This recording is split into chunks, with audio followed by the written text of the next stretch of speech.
सीमा एक विधवा थी जो अपनी बेटी राधा के साथ नगर खजूरा गांव में रहती थी। कभी उसका अपना ढाबा था, लेकिन पति की लंबी बीमारी में घर बार ढाबा सब बिक गए। पति के मरने के बाद गोविंद सेठ के यहाँ किराए के मकान में वो रहने लगी और अपने ही ढाबे में रामू के यहाँ बर्तन मांजने का काम करने लगी। देखो सीमा भाभी, मुझे रोज रोज पैसों के लिए बोलना अच्छा नहीं लगता। 4 महीने हो गए तुमने किराया नहीं दिया। अगर 3 दिन में किराया नहीं मिला तो तुम दोनों माँ बेटी को घर से निकाल के ताला लगा दूंगा, बता रहा हूँ। ऐसा मत करना सेठ भैया, हम माँ बेटी कहाँ जाएंगे। तुम तो जानते हो रामू को, वो 5 महीने से पैसा नहीं दे रहा है। कहता है कि ढाबे में घाटा चल रहा है, जबकि ढाबे में ग्राहक मरे रहते हैं। मुझे तुम्हारे ढाबे और उसके मालिक रामू से कुछ लेना देना नहीं है। मुझे तो मेरे मकान के किराए से मतलब है, बस। गोविंद सेठ के जाने के बाद माँ, अब क्या होगा, हम लोग कहाँ रहेंगे? सब ठीक हो जाएगा बिटिया, भगवान कुछ ना कुछ जरूर सोचे होंगे हम लोगों के लिए। ठीक है बिटिया, मैं जाती हूँ ढाबे पर, नहीं तो रामू चिल्लाएगा मुझ पर। सीमा जैसे ही घर से निकली उसे बबलू मिल गया। अरे चाची, सवेरे सवेरे गोविंद सेठ आप पर क्यों चिल्ला रहा था?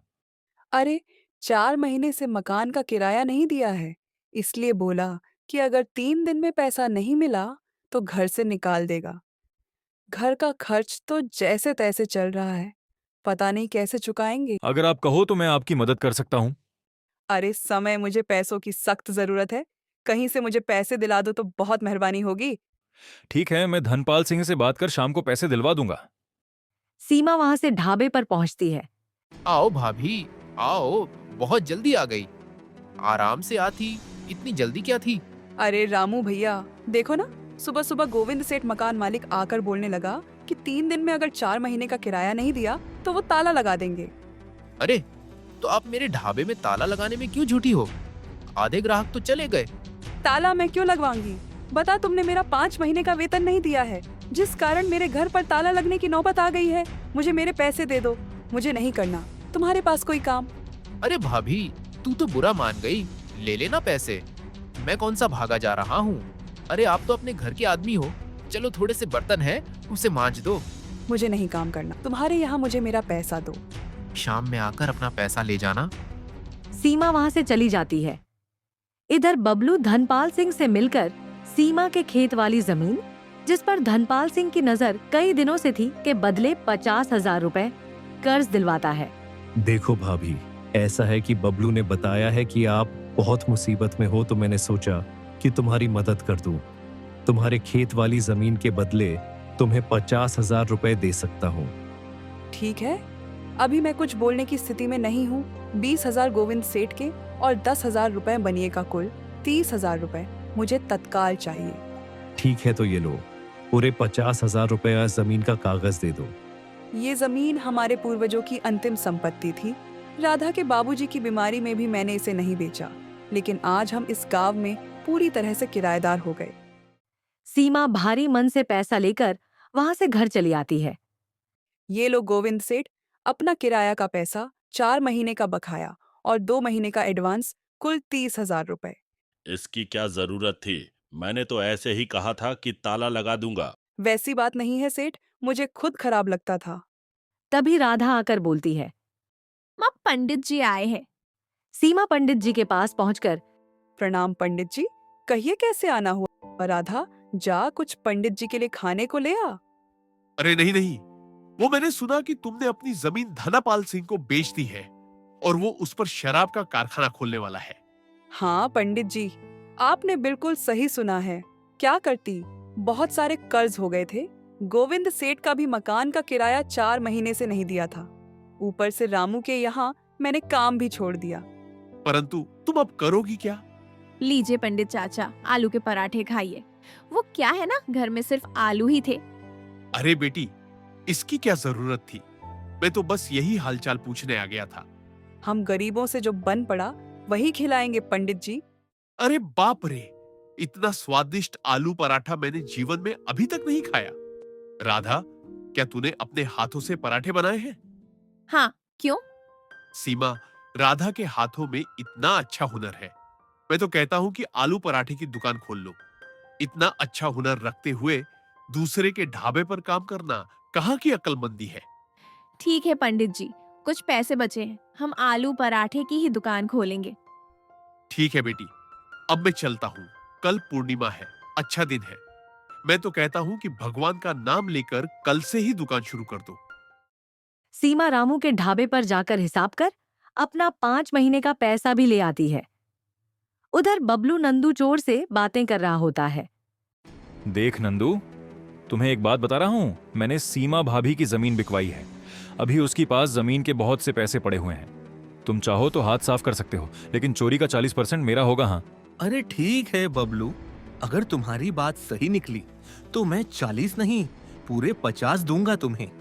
पंडित हरिदास के जाने के बाद दोनों माँ बेटी खा पी कर दुकान की सामानों की लिस्ट बनाने लगती है। लिस्ट बनाते बनाते काफी रात हो जाती है और वो दोनों गहरी नींद में सो जाती है। रात में नंदू सीमा के घर में चोरी कर सारा सामान ले जाता है। सुबह सुबह राधा सीमा को उठाती है। माँ, सुबह हो गई, चल उठ, बाजार जाकर आलू पराठे बनाने के लिए सामान भी लाना है। ठीक है बेटा, ठीक है, चाय पीकर चलते हैं बाजार। तू अंदर से झोला ले आ। राधा झोला लेने जाती है तो देखती है कि बक्सा खुला पड़ा है और सारा सामान बिखरा हुआ है। वो वहीं से चिल्लाती है, माँ, हम बर्बाद हो गए, हमारे यहाँ चोरी हो गई, चोर सारा सामान ले गया, अब क्या होगा? नहीं, ऐसा नहीं हो सकता। भगवान हमारे साथ इतना बड़ा अन्याय कैसे कर सकते हैं? जो कुछ भी इस गांव में मेरी जमीन बची थी वो बेचकर मैंने कर्ज चुकाया। सोचा कि एक दुकान खोलकर जीवन काट लूंगी, लेकिन कल रात चोरों ने सारा सामान और पैसे चुरा लिए। ओहो, बहुत बुरा हुआ आपके साथ। रो नहीं भाभी, सब ठीक हो जाएगा। चोरी की खबर सुनकर ज्ञानचंद भी वहां पहुंचते हैं। गोविंद से ठीक कह रहा है सीमा, मत रो। जो हुआ सो हो गया। अब आगे की सोच, ये ले कुछ पैसे, जाकर दुकान के लिए सामान ले आ। पंडित जी ठीक कह रहे हैं। भाभी, ये लो 30,000 रुपए जो तुमने 2 महीने का एडवांस दिया था, दुकान से कमाई होने पर देना। सीमा और राधा दोनों बाजार जाकर आलू पराठा बनाने के लिए सामान और बर्तन सभी खरीद कर ले आती हैं और आलू पराठे की दुकान खोल लेती है। जल्द ही राधा के आलू पराठे पूरे गांव में फेमस हो जाते हैं। राम राम भाभी, तुम्हारी दुकान के आलू पराठे का बड़ा नाम सुना है। आज मेरी बीबी मायके गई हुई है तो सोचा कि क्यों ना भाभी के हाथों का पराठा खाया जाए। आइए आइए सरपंच जी, ये छोटी सी दुकान खोली हूँ। पराठा मैं नहीं, मेरी बेटी राधा बनाती है। राधा बेटी, सरपंच जी को आलू पराठा लाकर दो। प्रणाम सरपंच चाचा, ये लो आपके पराठे। वाह, सचमुच बहुत अच्छे हैं। जैसा सुना था उससे कहीं बेहतर पराठा है। कहाँ छुपा कर रखा था इस हुनर को अभी तक? बेटा, अगले रविवार को मंत्री जी आ रहे हैं। वो खाने पीने के बहुत शौकीन हैं। मैं उन्हें ये पराठा खिलाऊंगा। देखा सीमा, मैंने कहा था ना कि राधा के हुनर को बाहर लाने की जरूरत है। कैसी चल रही है दुकान? बहुत ही अच्छी दुकान चल रही है, सब आपकी कृपा है पंडित जी। अगर ऐसे ही चलता रहा तो जल्द ही अपना मकान बना लेंगे। रविवार को मंत्री जी को लेकर सरपंच आता है। उनके साथ व्यापारी मोहनलाल भी आता है। सचमुच इतना अच्छा आलू पराठा मैंने अपने जीवन काल में अभी तक नहीं खाया। सचमुच लजीज पराठा है।